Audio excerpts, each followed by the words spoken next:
You're listening to Punisher Waterfowls, the Union 0430 podcast. Brought to you by Real Geese Decoys, the most technologically advanced silhouette decoy on the market. First Light, the best hunting gear on the planet. Go farther, stay longer. And Ducklander Calls, tradition, education, and quality. Built to hunt. Punisher Waterfowls The Refuge is presented by Quick Koys, the fastest deployable, most portable, lifelike motion decoy product ever invented for duck hunters. Hey everybody, this is Kyle Smock with Show Me Ducks, a proud sponsor of Punisher Waterfowls The Refuge this March at the Toronto Sportsman Show. Come check us out in the Refuge to see the Deep Diver 2.0, the Ice Quacker, and the Mini Quacker. Hey everybody, welcome back to the Union 0430 podcast. This is episode 213, and we have the man Bobby Hayes from Ducklander Calls on with us tonight. And if you're a fan of the show, you know that Bobby's one of the sponsors of the show, so I can actually tell him to his face today, thank you for being a sponsor, as well as Real Geese and First Light. Thank you to all of you, especially Bobby. Thank you. You're on the show, so I can get to say it straight to your face, buddy, so thanks so much. And, of course, the voice of the Union 0430 podcast, Captain Jeff Coates. Okay. Let's get it out of the way right off the bat, Bobby. We'll set the tone. We're not the 51st state. Not yet. Not yet. Well, I don't know, man. I don't know. He negotiates pretty good. He is a businessman. He is a businessman. He is. The 51st state. Wow. I tell you what. I would get screwed over if we became the 51st state, because my federal government pension would just get decimated because of the American. It just wouldn't pan out very well. But can you imagine the amount of duck hunting gear we could get shipped? Oh, I'm telling you. Oh, yeah, I'd go broke. Oh, no. So you guys, we were talking about this the other day. You're what, 60 cents to the dollar right now? Yeah. Yeah. It's rough. It is very rough. When I sell a call to Canada, Shopify just converts to Canadian. Yeah. And I think $150 is $220 right now. Insane. Maybe Something like that, yeah. Yeah, but it's a lot when I see it come through, because I'll see it and I won't see that there's Canada on the little deal on the phone, right? Right. That little notification. I'm like, what did they buy? I don't have anything that price. Yeah, and then I'm like, oh, that's Canadian. Yeah, what? And then your post office didn't go for, I don't know, a month. 6 weeks, a month. It was a long time. Yeah. Because it puts a little deal when I go to ship that says, hey, don't ship. Yeah. Postal, because they're on strike. Oh, no. We're very close to becoming a friggin' banana republic up here right now. Hey, it's pretty good down here if you want to join. Well, hey, listen, everything ain't all rosy down there either. Well, in fairness, where Bobby is, they probably get less snow than we do. Well, I got looked 11 I inches on the ground Bobby's right shop. I seen outside Bobby's shop yesterday, and he's got 100 times more snow than what I've got. Yeah, we had a blizzard Sunday. It was terrible, and it's actually starting to snow right now. Really? So yeah. I was down in Oshawa earlier, and like for the most part, you can still see most of the grass. Okay. Where like at my house, which I'm like 15 minutes north, we've probably got I'd say a good 8 inches, maybe 10. Yeah, I guess. And then you go another 20 minutes north, because I was at my in-laws this morning, and they got 2 feet. Yeah, I hope all of Canada is covered in snow. Well, I can tell you're going to be disappointed, because there is 0 snow at my place. Well, let me take that back. I would like Saskatchewan to be covered in snow. There you go. There you go. Yes, 6 foot deep would be great. And that's a great point, and bring that up, Bobby, because you were in Saskatchewan this last fall. Now I know that it was a little bit wetter up where you were than where I was, but this heavy snowfall, it is needed. And hey, listen, Yeah. I'm sure the people of Saskatchewan and Alberta, they're like, hey, listen, stop snowing already. But the farmers want the snow. Oh yeah, I think it was. We went up. I think the week of the 15th in October. Mm-hmm. So we were up for 7 days, and I think it was a week or two after that when they got snow. Yeah, it was. It wasn't. It wasn't very long after we got home because one of the farmers up there sent us a picture of his family standing in the snow. Okay. Yeah. Well, no, he sent us a picture of pushing snow when we got back, and it looked like it had to have been 10 or 12 inches of snow. It was a bunch. Wow. Yeah, because he was using his big tractor to push everything, and then he also sent us a Merry Christmas text, and he had the family out in front of the farm, and they still had a lot of snow. So I'd assume it never left. Yeah. Oh no, I don't. Yeah. No. Once it's there, like Once it's there, it's there. yeah, it's too cold for like. There's not now. Alberta would get those Chinooks come through, right? What is So this? I don't. What? It's a salmon. So the Chinook is in Alberta. They'll get these like in the middle of winter. Like it could be like minus 30 one day, and then the next day it'll be plus 10, and then switch to minus 30 again. That is like Kansas. Oh, really? Oh yeah. Yeah, it's like it's the air currents when they come over the mountains from BC into Alberta. Okay. Yeah, we can go from 0 to 60 degrees in the winter. Really? Yeah. We had a good solid foot plus of snow before Christmas and then lost it all. And then it melted. Mm-hmm. Yeah. Like we had like 9 degrees and rain for like an entire weekend. Yeah. Right. Yeah, we did have that here. But yeah. So since I've been going to Saskatchewan, it has not been wet. So Right. I would like to see it wet. Yeah. Yeah, but so I go way up north, and I don't know. I really honestly, I don't know if it's wet, not wet. There seems to be a lot of water. Yeah. Yeah, but I've never seen it wet, so I don't have a good comparison. Huh. Yeah. Well, I know I've heard Daryl. Well, where I was out there a bunch of years ago with some buddies, and it was wet out there then, and the hunting was insane. Now the hunting was still good this year, but it took a little bit more effort to find the ducks, really, right? Because they didn't have the water to be sitting in, so it was just a little bit harder. But I would like to, when I go out this fall, I hope there's a ton of water out there too, because I think we lost. I don't think we seen as many birds as what we should have. I think there was just a ton of birds that just flew over and just continued south. So when I went up, everybody had told me the ducks were just getting there and the snow geese had blown through. Mm-hmm. But so the first day we were up there was some ducks and a few snow geese. But then the second day, the ducks started showing up. So I don't think they had shown up until I was up there. I think they were late. Well, because and once they showed up, I mean, they were ducks. The most ducks I've seen up there yet. Yeah, and the snow geese just and then the right snow geese us. followed. There were snows everywhere. The second day they we were just up flew there. right over us. So Yeah. that was Saskatchewan, and then now you're into your season in Kansas and Missouri, and what's happening down there? So our Missouri season ended Sunday, the day we had the blizzard. Okay. And you could kind of divide Missouri. You could divide it in thirds, but I don't mess with the bottom, the boot hill. So I-70 kind of cuts the zones. Yeah. So you have north of I-70. That goes from like Kansas City, St. Louis. Okay. Yeah. So I'm south of 70, Mhm. and we didn't have any water. So Really? most of the ducks were north. Yeah, north of I-70. And there's still a lot of ducks up there. Yeah. So our season was terrible on that side, and then Kansas wasn't much better. Crazy. Yeah. I've been talking So, to and like right now, we don't have honkers. Not in our normal numbers. crazy, eh? Yeah, so I assume they're not coming down here. Yeah, as late in the year as it is.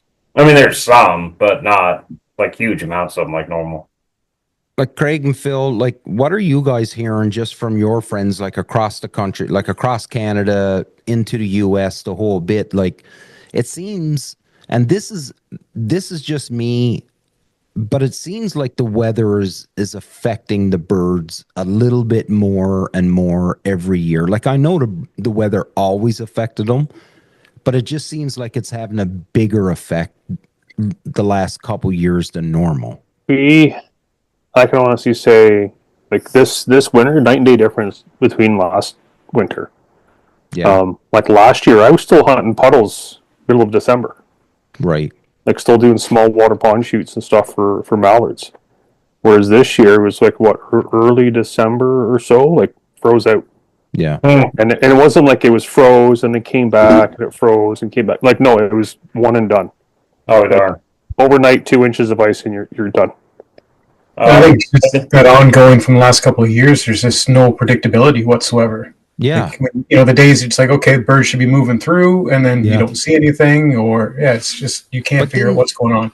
And then you're I read this constantly was the hearing mildest. stories. Oh, sorry, Bobby. Sorry, but then you're constantly hearing fellas talking about, and I know this always happened, but it just seems like it's happening more often. But you're seeing pictures of fellas with these wonky I call them wonky birds because they just don't normally show up in those areas. But there's always someone posting a picture now of look what came into our spread. Maybe it's because of social media makes it more visible. I don't know, but it just seems like there's more and more wonky birds showing up in spreads. So last year we normally shoot a little bit of canvasbacks, but last year we had canvasbacks all over,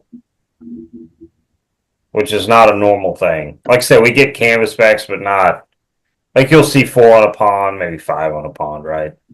But last year we had a pond, and it had a couple hundred on it, and they were there for 2 or 3 weeks. It was pretty early on in the season too. But I read something the other day that said this was the mildest fall that we've had in 150 years. I know when I was in Saskatchewan, I got told that the DU biologist said this was the latest migration in like 40 years. Mm-hmm. Something like that. Yeah. And it just blew through. Yeah. Yeah. Like, I'm still sitting on 2,000 honkers right now. Well, I drove through your area the other day when I dropped my daughter off to university. The amount of ducks and geese that are along that 407 highway was insane. You could have brought my Texas rigs. Oh, I didn't even think about it, buddy. I will. I'll get them in March. Yeah.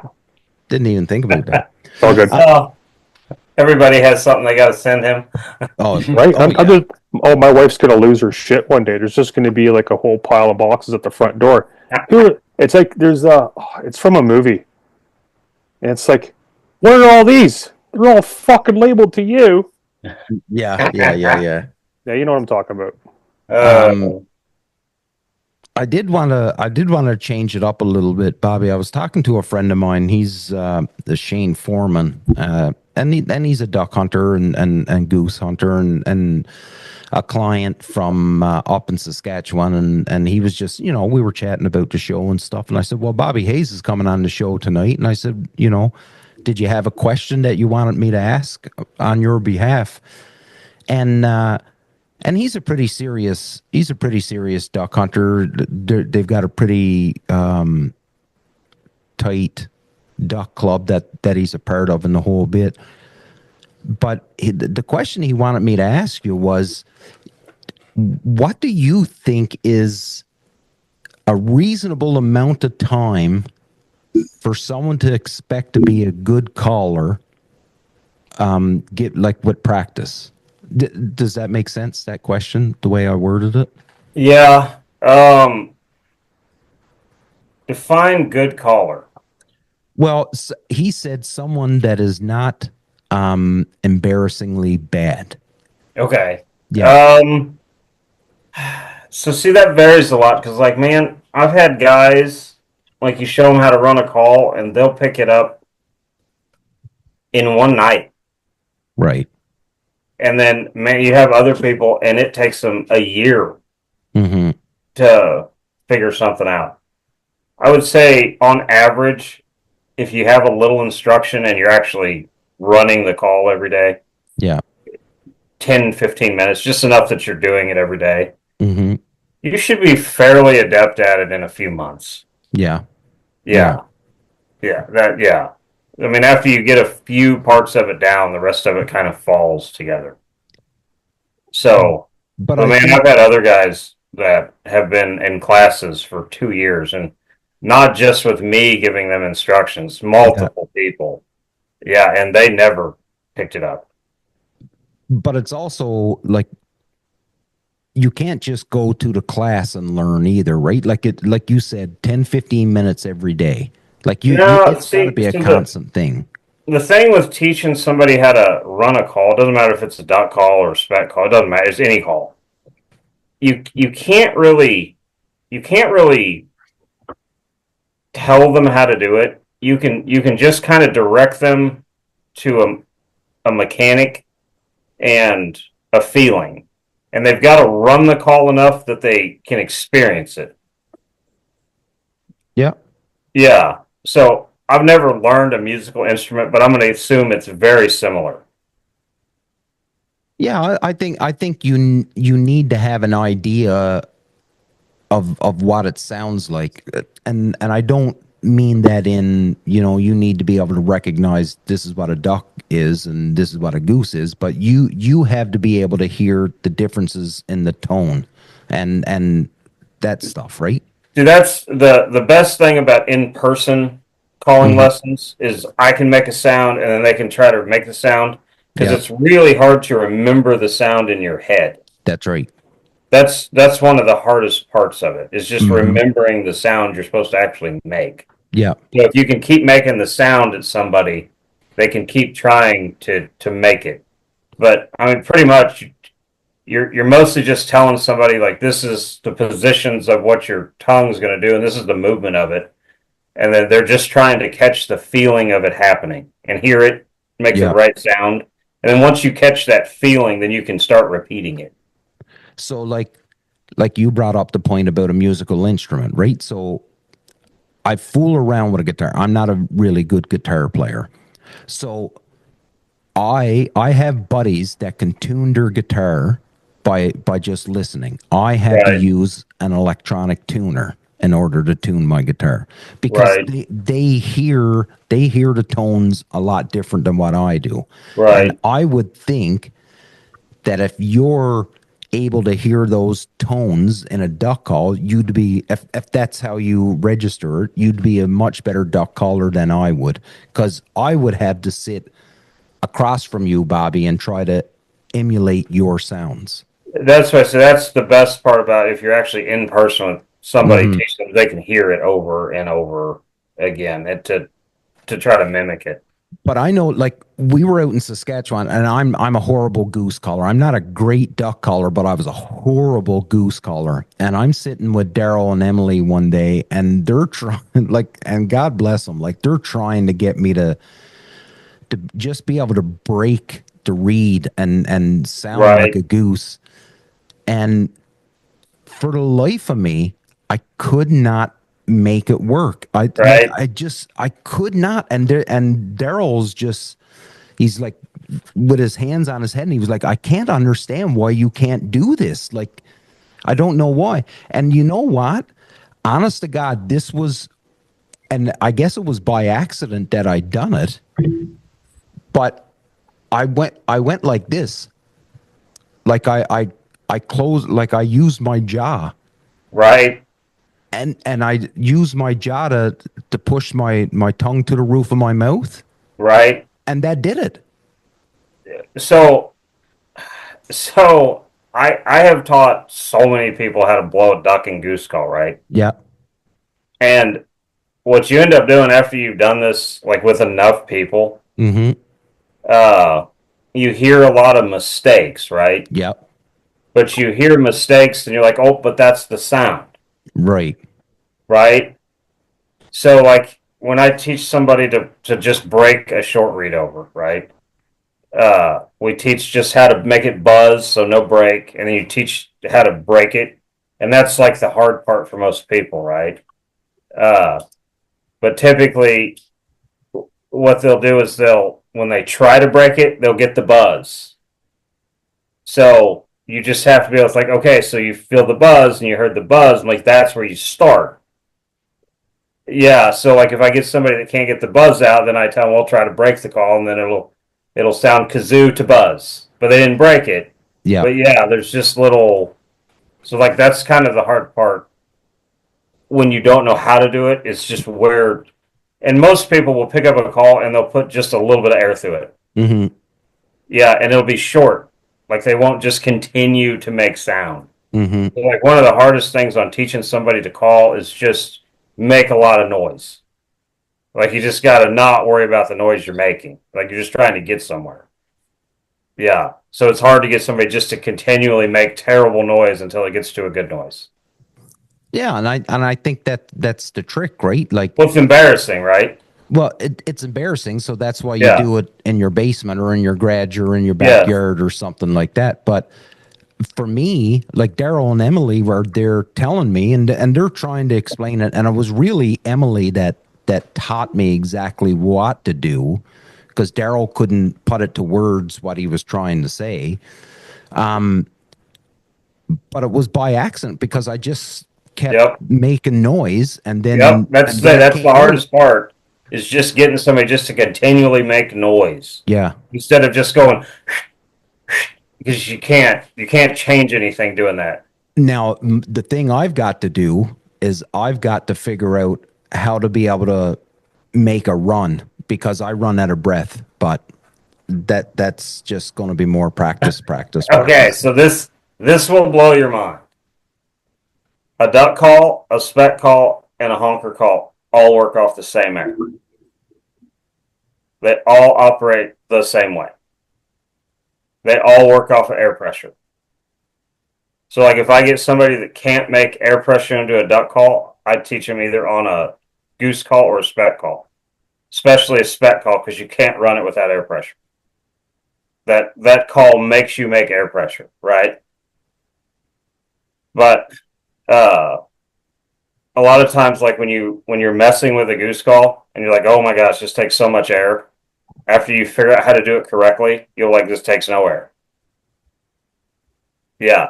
So you just have to keep messing with it, because after everything is correct, it doesn't take much air to make one run. Now you can have one tuned really heavy, but if it's just tuned normal, it doesn't take much air.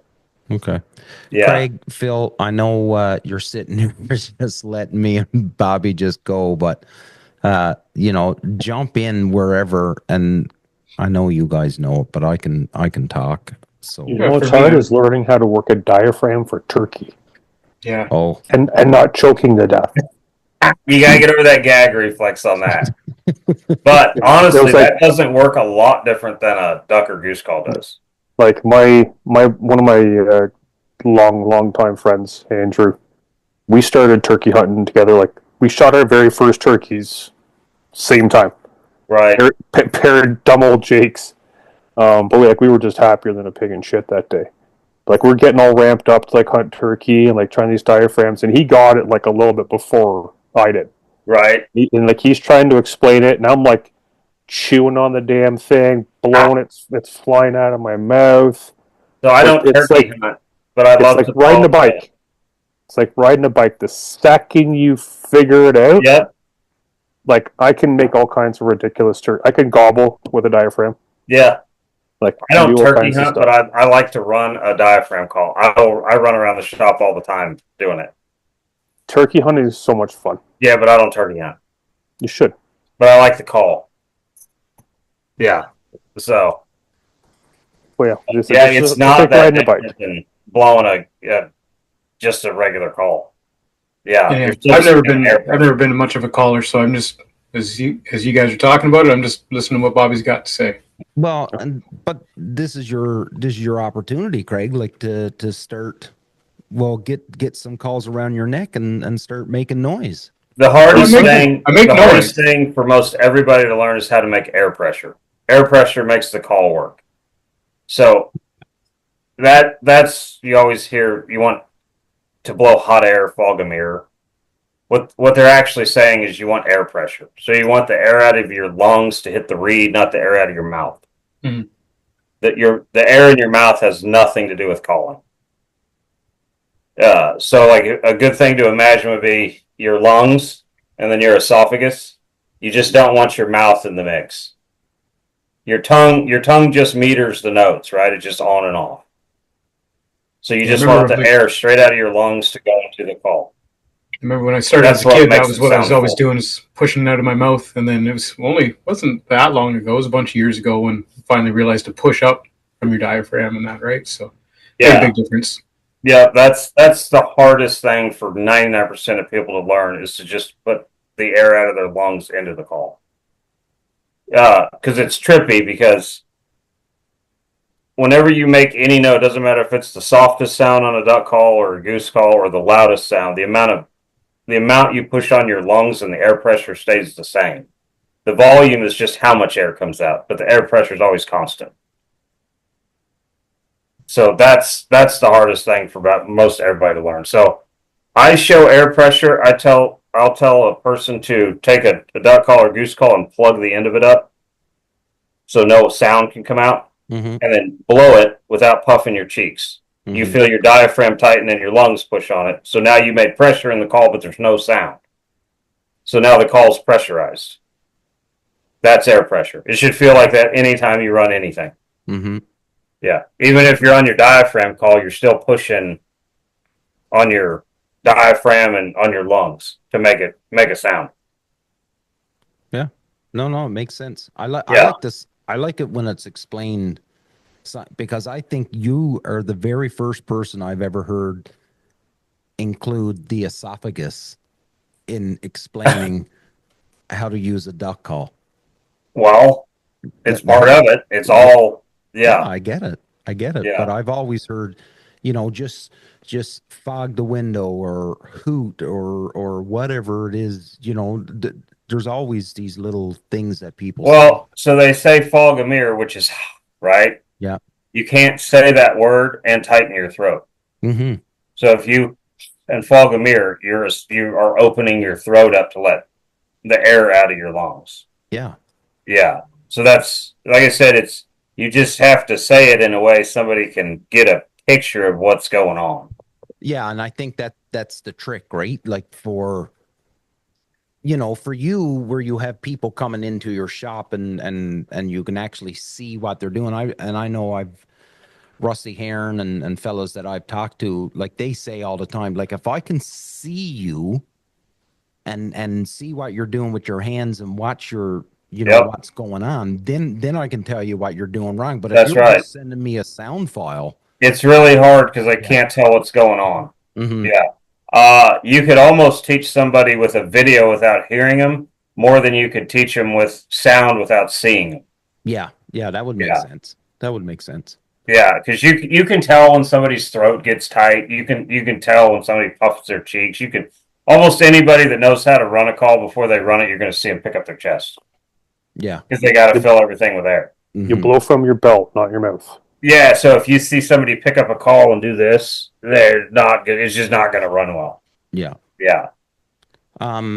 Bobby, do you have anything coming up in the new year, like this year, that you're going to be releasing next year? Like, yeah, this is a busy year. A friend of mine named TC Boulding. He got out of the guiding business last year and went full time with his electrical business, and I hired him to take over on the goose calls. Oh, sweet! So there's been no goose calls on the website for the last 8-9 months. Yep. So we redesigned the bores and the goose calls, and then we molded a new gut, and then he tunes all the goose calls now. So awesome. Yep, I don't touch them. So all I do is machine them, and he tunes them, and I package them. So those will be out sometime this year. I don't know how we're going to release them yet. Okay. But then we added a lesser call into that mix because TC is an Oklahoma boy, so they hunt a lot of little geese. Yeah. I will be doing more of the custom stuff this year as well. Nice. Yeah. And that was pretty popular this year too, right? Like you came out with the Bobby Hayes Selects. Like those things didn't last long. No, they don't last very long. So I'm going to do. So last year will probably be the last year that I do the models after the old shotguns. So Okay. this year will be some new stuff. Cool. Yeah. So I'll probably do. What I have been doing with those is one batch of. They started off, I think, at 20 or 25, and last year I did 45. Mm-hmm. So I probably will do. I probably can get 100 of them in before I have to make regular calls. Right. But they'll probably be in little smaller batches of like 6s, 10s. Okay, cool. Yeah. The first batch I'm making, I'm not going to say what they are, but they're really, really hard to make. Okay. So I don't know if I'll get more than about 12 of them. Yeah. But they're Really? very, very complicated. Ooh. So, yeah, and I've never seen anybody make something like this. So they'll be that's pretty cool. interesting. So I don't want to say what they are because I don't know if I'll get it made or not. I got to actually make one. Yeah, yeah. No, Yeah, I think it'll work out. What I got in my head so far, I think will work out, but it might not. Wow. Yeah. That's cool. So You don't know unless you try. yeah, I know. So yeah, I just got to get on the lathe and mess with it. So Now that's a good question. How so now? Obviously, it could vary, right? So this is a new thing you're going to come out with, a new call, a new design, whatever it is that's going in your head. You could knock this out of the park first try, or it could take you months. Is that? So a lot of times I will get an idea and then I will make it, and it may work and it may not. Yeah.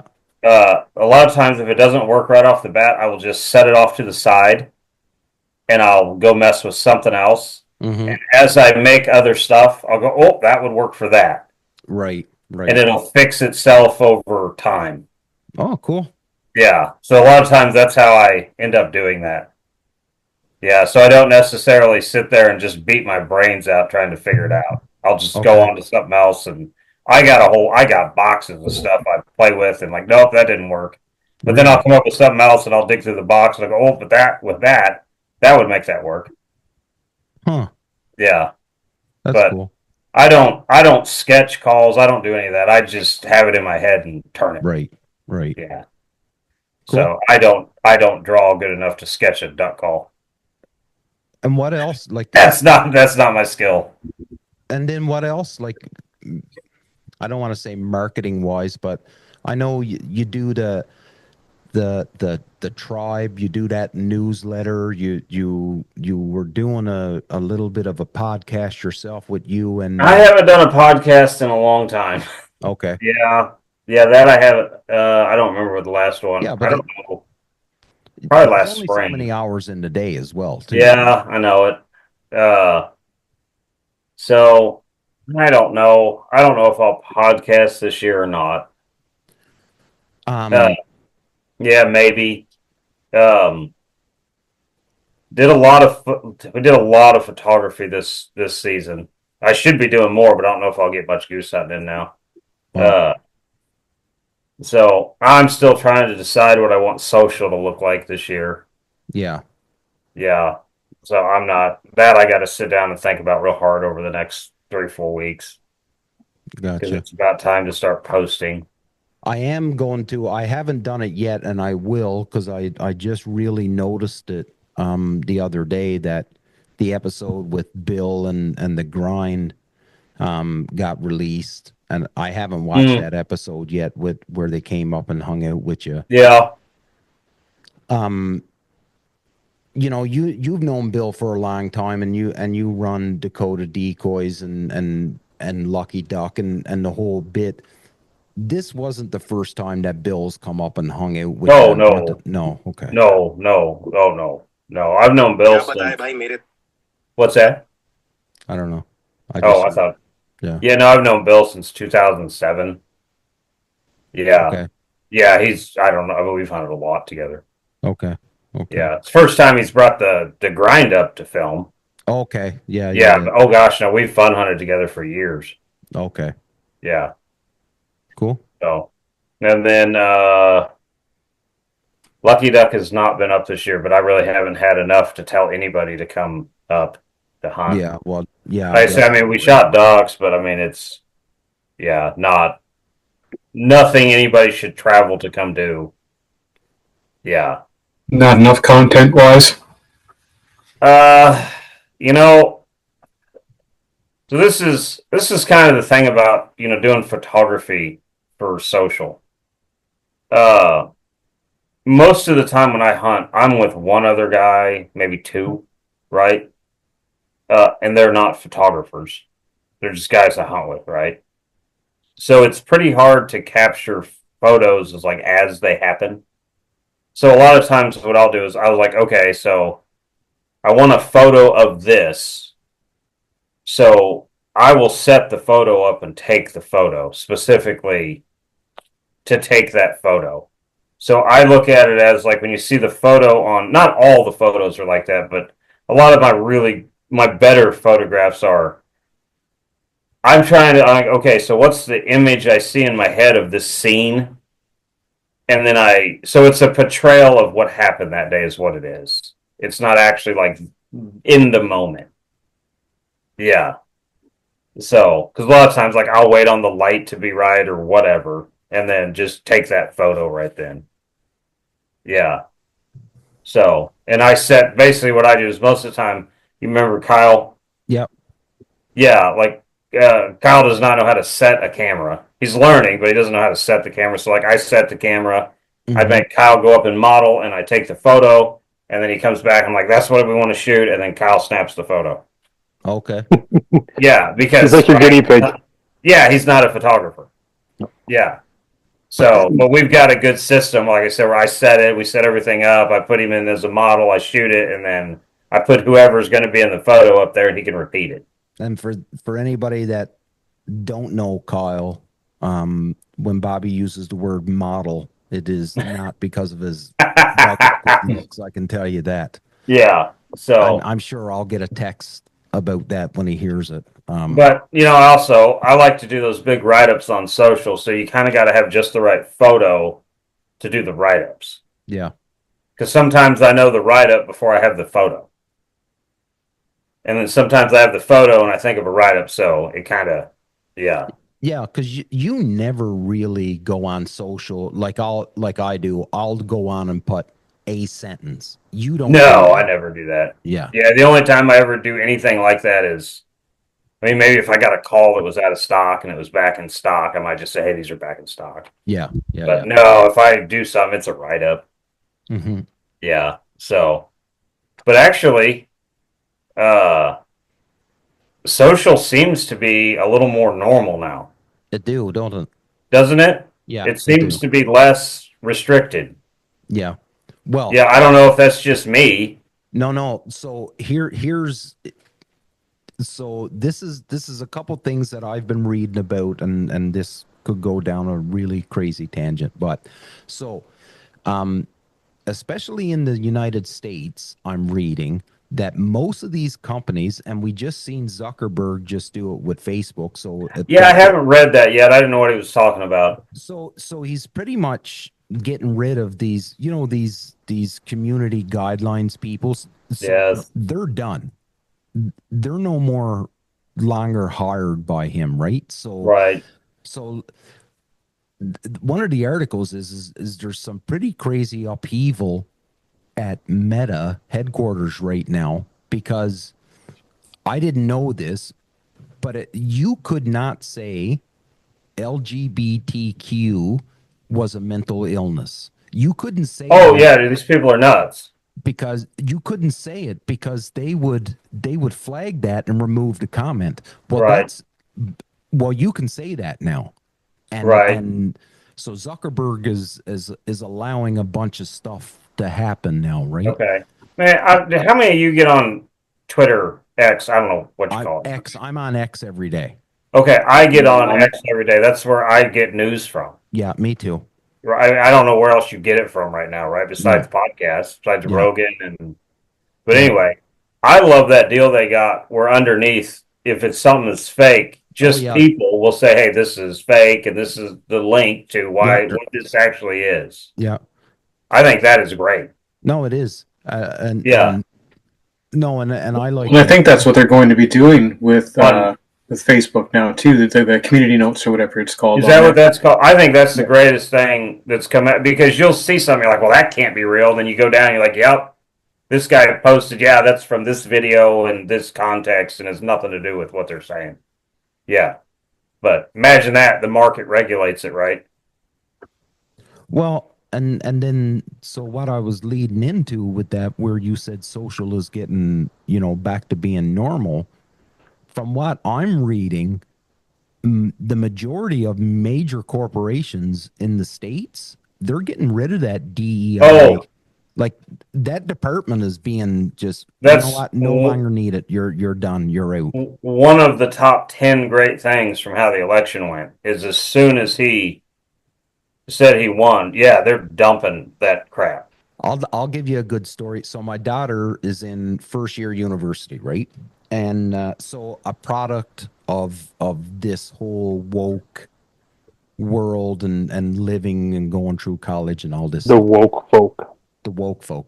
So this semester, she has to do a course called, I don't know how this gets her into med school, but apparently she needs to take it. It's called diversity, inclusion, Equity and inclusion. Oh, yeah. Whatever, right? So, we have a whole goddamn department devoted to that at work. I bet you do. I'm not sure what the hell they do, but yeah, it's people hiding from the road. Anyways, you were saying. So Kaylee had her first class today in this DEI class, and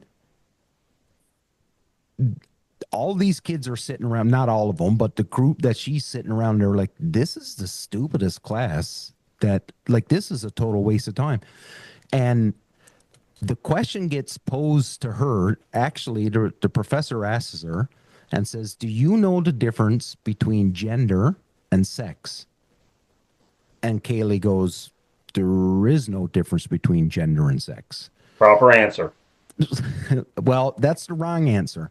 So, well, correct. Yeah. So he explains it to her and then ultimately says, listen, if you guys can understand the difference between gender and sex, you're going to do fine on the final. I'm just like, hey, take the easy credits if you can get them, but I think when you guys get this new guy, that stuff will go away up there too. I think so. He had a big press conference today, and it was actually really good. And he actually, said some really good things that showed that he's a bit of a strong personality. So it was good. But we don't need to go down those rabbit holes. Yeah. Well, the problem is whenever you have that stuff going, you can't compete because whoever doesn't have that stuff will win. Yeah. Because they go off of merit, not off of feelings. Mm-hmm. Mm-hmm. So, yeah, you can't win in the world with that. No. And either way, the pendulum swung way too far to one side, and now it'll come back. It'll come back, but my fear is that it's going to go way too far to the other side, where it's a bunch of knuckle draggers running around again. We need to be. I don't want to be in the middle. I want to be a little bit to the right, but I don't want to be too far to the right. And my fear is that we can never find a balance. It's always one extreme or the other. Yeah.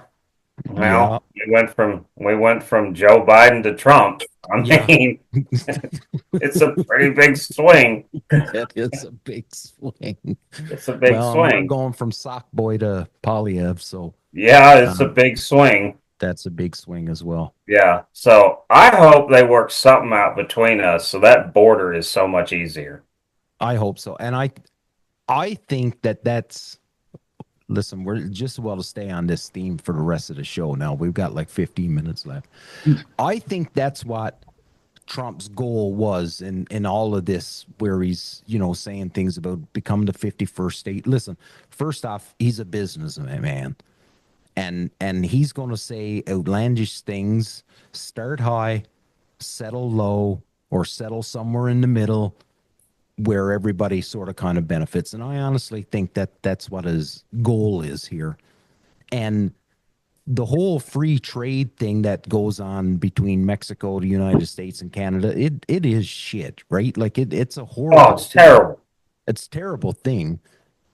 And he wasn't a fan of it. He hasn't been a fan of it. And even Canadians aren't a fan of it. And I think this is what his goal is here, is that if I can bring it to the attention of the general population of the United States, and now Canada's involved, now they're going to find something where it just makes a little bit more sense. I don't know why they make it so hard on you boys to get duck calls, shotgun shells, and decoys. It's terrible. Yeah. Oh, I'm a fan of cheaper shipping. Oh, yeah. Yeah. I mean, it's well, I'll give rough. you this. I'll tell you, I'm trying to build this refuge at the Toronto Sportsman Show right now, right? And so, listen, if I could fill that with nothing but Canadian businesses, it would be great. But we don't have the businesses in Canada. All the big boys are down in the States. So I'm talking to brands, and I'm talking to them about coming up, and they're just you just can't do it. It's so expensive and stuff. Yeah. And yeah, but when I bring up, have you looked at what your dollar is worth to ours? I know. And when they do, they're like, oh, wait, hold on. Maybe we can do something here, because the American dollar is so strong right now, and the Canadian dollar is so weak. Oh, it's weak.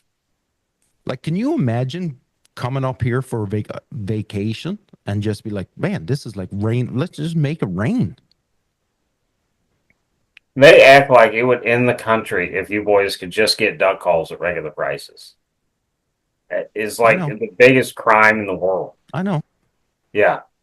It's absurd. If the American population were taxed like how we were, there'd be another civil war. 100%. You know the crazy thing? Propane up there is cheap as hell. Mm-hmm. Yeah.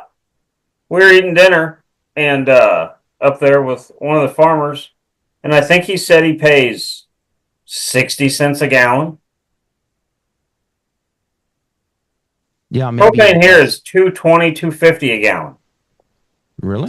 Sounds about right. Yeah. Yeah, that might be an out west thing. I don't know. I don't know what we're paying in Ontario, but I don't think we're paying 60 cents a gallon for it. Oh, yeah. Oh no, because he was telling me because he dries all that grain. I was like, that must cost a fortune. Oh yeah, right. And he's like, yeah, propane doesn't cost that much. I'm like, man, I spent $3 or $4 grand a winter on propane. But again, out west, that's where they make it. Yeah. Yeah. But yeah, so. Yeah, who knows? Who knows? Either way, I do hope that this is the beginning of making it, making it easier. And you look at like businesses like, so Canadian Waterfowl Supplies, like Pat Hendricks. Like, how beneficial. I don't know how he does this right now with the dollar. Well, I think he's lucky right now with the season ended and everybody really got all their stuff that they needed, that they don't need to be like, because it's the only option. Right. So he just marks up whatever he has to mark up. Well, he marks up whatever he has to mark up, but the dollar wasn't as bad when he, and I don't pretend to know all the ins and outs of this, but he's got to place his order, I'm assuming, a year before it actually sends, right, to all these companies. So when he places his order, I'm guessing the dollar was doing better, and now, it's gone to shit. It wasn't that bad when we were up there. No. Yeah, I don't think it was much different when we were up there. No, it was probably like 74, 75 cents. Yeah, like I said, it didn't seem. Yeah, because I want to say the hotel might be maybe $900 a week Canadian, and I think it makes it down to maybe $700 in American. Yeah. By the time we convert it, I mean, it wasn't a huge difference. No. Yeah. But it was still a savings. I just think, But it was about what it was the year before. Was it? Not a big Yeah, difference. I think it wasn't. Yeah. Okay. So I don't think gas was any different this year either. No, not out there. It wouldn't have been. If you were in Ontario, you probably would have seen it. Okay, but yeah, I think it was about the same. Yeah. Yeah. But like honestly though, we didn't use hardly any gas this year. We hunted 20 minutes from the hotel every day. That's awesome. Yeah. I know beer's expensive in Saskatchewan. Oh, geez. What is? Beer. Yes. Austin bought he bought some local brewery beers up there, and it was very expensive because we were in we went to Prince Albert to get tags and stuff one day. Yeah. And they had a little liquor store there. He went in and bought local beer from. Yeah. He said it was expensive. Oh yeah, crazy. Even I called it expensive because I picked up a 2 for a beer one day, and when she rang it in, and I was just like, 70 something bucks. I'm like, are you sure that's the price of it? And she was like, $70 for a beer? Yeah. For 24. Crazy. Oh wow. Yeah, it was insane, dude. I remember getting back to the lodge, and Daryl sort of said something like, "Oh, you bought some beer?" And I said, "Yep, and it'll be the last I buy while I'm out here." Oh wow. Oh yeah. Now, I will say this year, easiest I've ever crossed the border. Oh really? Oh my gosh! But the questions this year at the border completely different than the questions they normally give us. Did you cross at the same crossing? No, we went to a little bitty out of the way crossing. Okay. They were just glad to see someone. There were 2 dudes working in it, and they were trying to watch I think they were trying to watch a football game. Oh. Yeah. Just go. Yeah, we nice fun to get you out of there. Yeah, it was probably 9:00, maybe a little late. I mean, right? They were just chilling out. There wasn't anybody there, but they pretty much just wanted to know if we were outfitters. Oh really? Yeah, when we said no, they're just like, "Oh, have at it." Well. Yeah. Get out of here. You're interrupting my show. Yeah, pretty much. Well, and so that's something that I learned being out in Saskatchewan and Alberta last year is that Alberta and Saskatchewan is really, really interested right now on outfitters crossing from the state. Well, so when we went to that little one, you actually have to cross North Portal. Okay. To go to it because they're on that. There's always that gravel road that runs the border, right?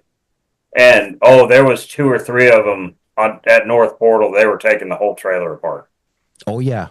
Yeah. Like they're starting to clamp down. So anybody that's listening, so it's not freelancers. Hey, freelancers, come up and do your thing and come up and hunt and you come up for your week and you chase birds and you get your birds and then you go back home. You're not the issue. The issue is the fellas that's coming up and guiding for a full season, and just raking money over. And no, the American outfitters are the issue. Yeah, the American. I'd assume the government is upset because they're not actually on a work visa. Well, they're not God, no. Well, I mean, I'd assume that's what they're wanting, right? That's right. And the other thing, Bobby, and we've talked about this at length, you and I. Everybody knows. These fellas come up and they're chasing snows, and you're allowed, what is it? 20 birds 20. a day? 20 a day. 20 a day. Where are all these birds going? And don't tell me you're eating them because no. Like nobody's eating them birds. You're in Saskatchewan. You were there for 7 days and you guys were shooting ducks. And I know when I talked to you when you were in Saskatchewan, you were like, dude, we are tired of eating ducks. Well, that is the hardest part of Canada. Is you get 8 ducks a day. Yeah. That is a lot of ducks to consume per person. And you're shooting 8 every day. And you shoot your 8 ducks every day. Now, we go up and we do not shoot brown ducks. No. I'm not saying ever, but for the most part, no brown ducks are killed when we're up there. Mm-hmm. We shot a few extra brown ducks because we took Austin this year. So it was me and Kyle and Austin. Yeah. He'd never been there. So the first couple of days, I'm like, bud, have at it, right? Do whatever you want, right? So we pretty much just shoot green-headed mallards and male pintails. Mm-hmm. But you still shoot your 8 ducks every day. So you have to make it till you're 3 days out. Yeah. Because then you can bring those across the border, which is super easy. Yeah. You just fill a little form and I mean, they don't even look at it. They don't care. Nope. Especially if each guy's got half mallards and half pintails. They're like, yeah, good job, fellas, and go right. Yeah. But oh no, that is the hardest part of Canada is what do you do with the birds? And I think sorry, Phil, but I think the locals are they're making it known how displeased they are on these birds just getting Dude, that's why we don't shoot geese. I don't want to eat them up there. Yeah. Because you're in a shitty hotel. There's no real, I mean, we brought a little Blackstone. There's no real cleaning thing. Mm-hmm. And there's nothing. I mean, so, you're cleaning them in a bathtub and a sink. There's no garden hose outside. Yeah. So it's not like you can make big, wonderful meals. Mm-hmm. Yeah. Yeah. We're looking, one of the farmers up there right now is trying to find us an Airbnb for next year. So I need a kitchen. Mm-hmm. Yeah. So when I was out west a couple years ago, we rent a house, and we made jerky out of a lot of it. Mm-hmm. One of the guys in our group I could tell you, Ray is a jerky connoisseur. Okay. Like, we had guys like literally like taking like the flat boxes of ammo. Mm-hmm. Like the box that the 10 boxes come in, Mm-hmm. and these boys were filling it full of jerky and mailing it home. Yeah, so because Ray does such a good job. But we gave away like whole birds.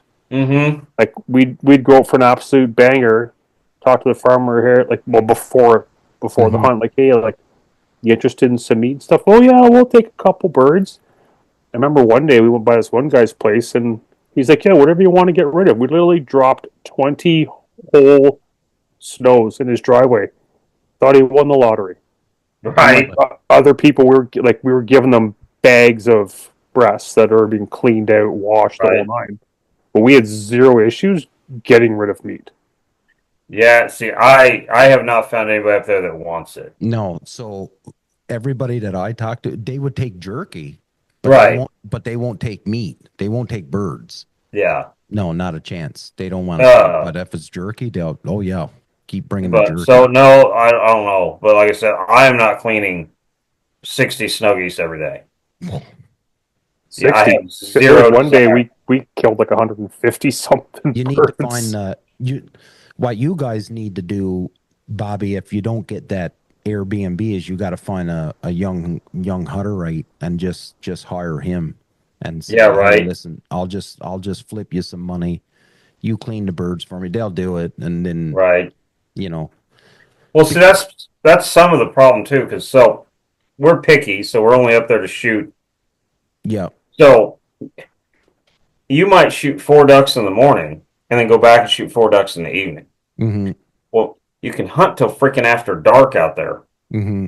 So I mean, it's 8 o'clock mm-hmm. by the time you're back and then there's just not that much time. I gotta clarify. He didn't mean it that you can hunt when it's blackout. He's talking about you can hunt till it's very late because because you're a half hour after sunset up there. You're hunting in the dark. Yeah, we're a half hour before sunrise, half hour after sunset. Yeah, see, we're a half hour before here. Oh, really? Oh, really? In the evening. Yeah. Oh, I didn't know that. Yeah. Oh. Yeah, we don't get to shoot ducks at night like you guys do. Yeah, we're good till half hour after. Yeah, it's wild. Dude, the first time you go up there, it feels like you're breaking the wall so bad. Oh. Well, in fairness, it's like the morning, just later. Right. It's just, it just feels so wrong the first time you do it. But now with that, like, you've got to, like, there's times I've been out hunting and it's completely legal for me to still be pulling the trigger, but you can't see what you're shooting. But I make the call. I'm like, no, there's too much cloud cover. We can't be hunting right now. And, and we don't, and we pack up and we go. Right. I do like zero afternoon shoots because I hate picking up shit in the dark. Oh, see, I'll put everything out in the dark. So we hunt a lot in the afternoons up there because we stay ahead of everybody else asking permission. So when I went out west, we did 0 evening hunts. Okay. Everything was morning hunts. We ran 3 trucks, and we'd go off in 3 different directions scouting. And we had hunts lined up for 3-4 days in advance. There's a lot of outfitters running around right now. Yeah, we get some opens where you are, right? Yeah. Right. Where we are, where we were. I think the guys in the group that I hunted with are moving, but where we hunted a couple years ago, we came across one outfitter who I think was from Minnesota, and it was funny. We ran into a couple boys. So we see this. I think it was like a CRV or something with Ontario plates. All right. So we're like, so we come across these guys like, hey, yeah, it's got Ontario plates. Where are you from? Oh, these boys were from Mississippi. Oh boy, it was a rental. Oh yeah, like as soon as they started speaking, yeah, you ain't from Ontario. Right. No, so we'll go out in the morning because everybody's hunting and then ask permission for that night. Yeah. Yeah, so, we're morning shoots only. That's it. That's it. Yeah, no, most of what we shot last year was in the afternoon. Yeah. But there's, I guess, were you Saskatchewan or Alberta? Saskatchewan. Yeah, because I know there's like some sections like you can't shoot dark geese in the afternoon. That was different this year. You could shoot. Yeah, they changed before. There was certain times and day. Yeah, there's millions of the goddamn things. Yeah, I know. I don't shoot them all day long. I don't know what that was. This year though, that was not the case. Yeah, I don't know the reasoning behind it. It was an old reason, but I can't. Well, I can tell you exactly what the reason is. Someone trying to get promoted.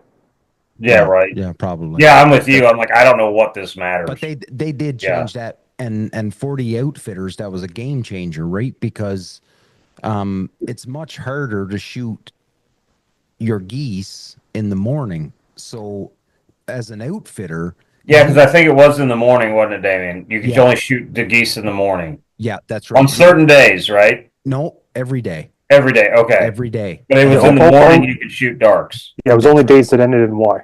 Yeah. Yeah. So, yeah. So for the outfitters, that was really hard because now they had to shoot their geese in the morning and then shoot their ducks in the afternoon so that the clients could get, fill their bag limit, their daily bag limit, right? But then when they changed it and they said, no, you can shoot your geese in the afternoon now, well, it made it very easy on the outfitters because now I can shoot my ducks in the morning when it's a little bit easier. Right. And I can get my geese in the afternoon, which is a little bit easier. So it made it a little bit easier for the outfitters. But there was a reason. I remember somebody telling me, and it would have been Daryl, but I just can't think of what it is now. Well, we should have Daryl back on the show and we'll question him. Well, Daryl's up in the middle of nowhere, up in northern Manitoba, ice fishing right now for the rest of the winter guiding. That sounds like a Daryl problem. Yeah. So he has no internet. So we did something kind of unconventional up there this year. Oh boy. So the first day we were up there, we hunted a field and we shot our birds. It wasn't great. They weren't finishing super well, right? So there was this great big piece of water and it had this peninsula sticking out in it of wheat, but there was no birds feeding in it, but they were all over the water, right? So they were just cutting over the top of this little peninsula of wheat, and it had one of these little, I think it's birch trees up there. Is that right? Yeah, white birch. It just had a little line of birch trees in this field. It had it's kind of like a draw and then birch trees, and they weren't super big. They were probably only like 20 foot tall, maybe 30 foot tall. And we just stood in those birch trees, and we put 2 spinners and 12 full bodies out in that wheat, and we pretty much hunted that for 4 days. Yeah, that's all we did. Yeah. So. Yeah, we pretty much just asked the guy, can we have that for the week? And he's like, I've never had anybody ask to hunt that. But that's the thing. And so, I've heard it a million times. I've heard people say it's so easy to shoot birds up there. Well, I don't want to say it's so easy to shoot birds, but if you could go against the grain and do something like that, Bobby, where nobody else is doing, I tell you what, you go to Saskatchewan and Alberta and hunt only water, and I tell you, you'll fill your bag. We're hunting water next year. I probably won't set foot in the field. No, I tell you what, you say you're going to hunt a little pothole. Yeah, that's all we're doing next year. You'll fill your bag every day in 30 seconds. I guarantee you, because nobody knows how to do it out there. They're not doing it. No, nobody does it. No, and they don't know how to do it. Like it's such a foreign thing to them. Well, everything's field shoots out there. When we would go down to potholes to take photos, the ducks could care less you're standing there. I don't think they get shot in them. No, they don't. Yeah, it's like you were invisible. Nobody shoots water at West. Kyle and I were looking at each other the whole time going, I don't know why we're not shooting these. And that's one of the notches that Angeros have, is that they know how, and I'm not saying it's a crazy complicated thing to do, but they know how to hunt water. And when there's no birds in the field, they'll go do a hunt where the other outfitters like, well, there's no birds in the field. There's no birds. Well, that's the thing. When you drive around, there's always potholes with ducks. Always. Like, always. It's like 2 of my hunts out in Saskatchewan, we literally set up outside of the pond, shooting the field, and just watched the ducks pouring in, coming around behind us and going into the water. Well, the ducks were skittish this year. We didn't bring an A-frame because we don't take the trailer up, right? So we just brought 3 layout blinds, and they were skittish as hell coming to them layout blinds in that week. Yeah. So we hunted wheat the first morning, and of course, once it gets pretty bright out, they're not getting that close to you anymore, right? So, if I was at home hunting that same field, I wouldn't hunt the field unless I had cover on an edge, and I don't really like hunting the edges. It's not my favorite way to hunt. Yep. So we just backed up against the pothole. Yeah. To the cover. Yeah. But then you look at it, you're like, I don't know why I'm just not hunting the pothole. Yeah. Yeah. This is just silly. Yeah. I know it is great. Like, and that's the thing. Like, I know people see the pictures and they don't see the amount of driving and the scouting and the whole bit. And I know people think it's super easy to shoot them. And it is. Like, there's a lot of birds out there, don't get me wrong. But if you can just tweak something and just be different than everybody else, your success rate will go through the roof. I assume just nobody wants to wear waders. But that's totally like a Western thing. Yeah. They don't sell waders in Alberta and Saskatchewan. Yeah.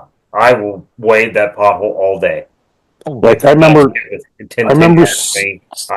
care less. Yeah. I remember scouting the roads a couple years ago, and they'd be like big wide ditches and stuff that were all flooded out, and shit. There'd be canvasbacks in the ditches. Mm-hmm. Yeah, I'm hunting the water next year. I don't know why it's not hunted. Yeah, nobody even asked. No. Well, in fairness, the dry ground's a hell of a lot easier because I understand, but don't even ask for the water. You can drive in and stuff on the fields, but yeah. So no, I get it. I get it. Hey, listen, it's a lot easier to sit up in a field, and especially if there's cover there for you to hide in, and it's easy. But if you're struggling to find birds or to get birds to work for you, go hunt some water out there. You'll have success. So I don't know. I'll let you know how it works out next year. I may go up and say, I'm never doing that again. Yeah. No, I got a feeling you'll be all right. But I want to ask, what is the cool canvasback behind you? Oh, behind Philly? No. On my shelf? Yeah. On my shelf there? Yeah, I like that one. Is that the Dixie? I don't know. It's the can on the top on the, I guess your left, since it's on my right. Sorry, you're talking to me, Bobby? Yeah. That one, I got it back home at a DU dinner when I was a kid. Okay. It was a local carver back there. I think. Is it a real carving or is it one of those plaster? No, it's a hand carved one. Okay. He thing's gorgeous. Working style. Yeah, it's even when he did it, it's even got Pull it up close to the camera, Craig. One second. Go pick it up. I did find a shed in the field this year when I was up there. Really? Yeah, I brought it home. I don't know if I'm supposed to. Yeah, whatever. Yeah, but it was sticking up out of the wheat. Okay. It wasn't very big, but shed of what? A deer. Muley? I guess. I don't know what deer are up there. You guys were lucky I had pants on. Huh? Muley's. So you guys were lucky I had pants on. Yeah. Oh, jeez. Yeah, so this is... Oh, yeah, that's a cool one. Yeah, keel and everything. And, oh, wow. Yeah, what's his name? Ron Kennedy, I believe. Yeah, Ron Kennedy. So I got this. He carved this. He used to carve them just for our dinners. Right. He'd do one for us every year. So I got that one in 2006. Have you ever hunted it? No. No. No. Yeah. So is that a muley behind you? No, it's just whitetail. Okay, that's what it looks like, a whitetail. I found it when where I was at. What's that? Are there whitetails where I was at? Yeah, but mostly, mostly the mules out there. Yeah. Okay.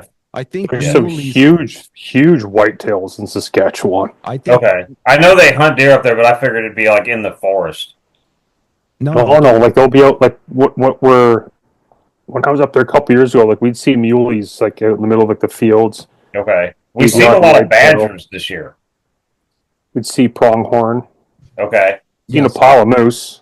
Yeah, we've seen 3 this year. Like that. That's a We got hit one. a moose in a grain field to me. Like I It's can't so wrap my weird. head around it. You're right. Yeah, we about hit one on the way in this year. He was running beside the truck for a while. Oh, really? Oh yeah, yeah. We just kept waiting on him to not go out in front of us. They taste great. Yeah, they're fast. He was keeping up pretty well. Oh, them moose, like they can go anywhere at any speed, wherever the hell they want. Yeah, and I said we've seen 3 badgers. Everybody told us they're really shy. They didn't appear very shy to us. They didn't really care. We were there looking at them. Honey badger don't give a fuck. No, he did not. None of them cared. I don't think we said. Oh, we found a dead moose in a pothole. Really? Yeah, it was pretty cool. Its antlers were sticking up out. I got a picture of it. Probably got stuck in the mud or something. Yeah, but yeah, he had a big old rack stuck up out of the water. Yeah, found that our first 20 minutes driving around on the first day. I think mule deer, the rack it doesn't go as wide. Yeah, I don't know what this Very tall. It was just a broken. It's not very big, right? Mm-hmm. So I assumed it was a whitetail antler, but it could have been something else. Yeah, who knows? Yeah, who knows? I see something else cool up there, and I can't remember what it was. Another animal. Nah. Speed goats. Well, there's antelope. You seen what? Speed goats. Pronghorn. Oh, okay. Yeah, I don't shoot these things. yeah. Yeah. Okay. Well, fellas, I think we're about 75 minutes in. I think this is a good place because we're starting to now talk about the animals we seen while we were out west. So I think we've exhausted. I like them. Them badgers are cool. They all taste good. Yeah, they do all taste good. We'll do, as usual, we'll do a quick round the table and end her here. So, Philly, to you first, buddy. Again, as usual, Bobby, great having you on. Like you've been a strong force behind the show and helping us out and whatnot. We greatly appreciate it, and looking forward to seeing what's getting released this year. Mm-hmm. Me too. Craig? And for me, as always, just highlight of my week, coming on and chatting. There you go. Bobby, to you, buddy. Well, I have 2 questions on this. Damien, how did you like hunting that much this year? So I friggin' loved it, and I had a conversation today, and I think, and I told you this while I was out west, right? I said to you, Bobby, this isn't work. Like You're gonna offend a lot of people saying that. But it's not fucking work. Like I got up every morning and I got to the most stressful thing that I had was when if it was 2 days in a row, I couldn't find the hunt. Right. And the other guys and the other guides would have to do back-to-back hunts. Right. Where I wasn't so they weren't getting that extra 2 hours of sleep that they needed, right? To recharge their batteries. That was the most stressful thing that I had to deal with. Right. That was not work. I fucking loved every minute of it. Right. I had a blast. So you going back? Oh, I'm going back 100%. If they'll take me. Yeah, I figured. Maybe they'll be like, no, I'm not bringing that guy back. He's an idiot. Kind of feels weird when you hunt every day and then you go to not hunting, doesn't it? Well, man, like I told you, I came back here to Ontario, and I'm not saying anything bad about Ontario, but I just didn't have the courage to get up to go try and find a pothole with 5 ducks onto it when I wouldn't even look at anything unless it was 1,000 when I was out west. Like, and I don't want to sound like I'm uppity or anything like that. I just went and shot geese in the backyard, and just me and the dog or me and some buddies. I didn't make it complicated. It was more just to chill out. That the thing, and I've said this, and I don't want to drag this on too long, but here's the thing that I learned the most about being out west is that I walk around on a daily saying, I wear this jacket, I blow this call, I shoot this gun, I wear these boots. And I hung out with fellas that were millionaires and billionaires that could own anything in the fucking world that they wanted. And all they wanted was to sit down and shoot birds. They did not care what anybody was wearing, what anybody was shooting. They did not care one bit. They don't even know what most of that stuff is. Honestly, Bobby, if I would bring up names of stuff, they had no clue what I was talking about. They honest to God just wanted to get away from the hustle and bustle of their life and just sit down in the blind, shoot the shit with their buddies, and shoot birds. That was it. Yeah, and I thought it was brilliant. Yeah, just out hunting. I don't know. I thought it was a good gig. I don't know, but maybe people are grinding their teeth listening to this and wanting to punch me in the face. But I don't know. I had a blast, and Bobby, you and I talked when you were in Saskatchewan and when I was in Saskatchewan, and I'm telling you now the same thing I told you back then. It was one of the greatest times of my life. Honest to God, it was. I figured you either love it or hate it. Oh yeah. Yeah. Well, I was nervous as hell, right? I was like, man, what am I going to get myself into guiding? Like, I don't know how to guide. Like, and I don't know how to guide. I don't know how to call. I don't know how to guide. But apparently you do. Well, all you got to do is find the birds. Right. Find the birds and they'll do it. You just got to know. And there was a lot of back and forth where I would go to Daryl and I'm like, okay, so this is what I'm seeing, right? And he would say, well, yeah, well, that makes sense, but they're probably not going to do that in the morning. Like he knows way more about it than what I would do. But like if I found them and I'd tell them this is what they're doing, this is how they're acting, he'd be like, yeah, no, we're not going to take the chance there. Right. So all I had to do was find the birds, and then I'd go back to the meeting and I'd say, this is what I found, this is what they're doing, and he would say yay or nay on if I was hunting the next morning. Right. It was easy peasy. Yeah. Well, yeah, I figured you'd end up liking it. Yeah, it was fucking awesome. I'm not gonna lie. Yeah. Like I say, whenever I go from hunting every day to not hunting, it's like I don't know what to do with myself for about 3 or 4 days. Oh yeah. Well, now that being said, when I got home, it was nice to be in my house again after 2 months. Right. Like, I I'm bet. not gonna lie. 2 months, I was happy to be able to walk around in my underwear, stand in front of the fridge and eat a block of cheese. You know what I mean? Like, I miss that side of life, but all right. Anyways, ladies and gentlemen, that was episode 213. We are not experts, never pretend to be, just a bunch of friends that love hanging out and talking duck hunting. Surround yourself with good people, big love, and chat with you next time. All right, so I was plowing.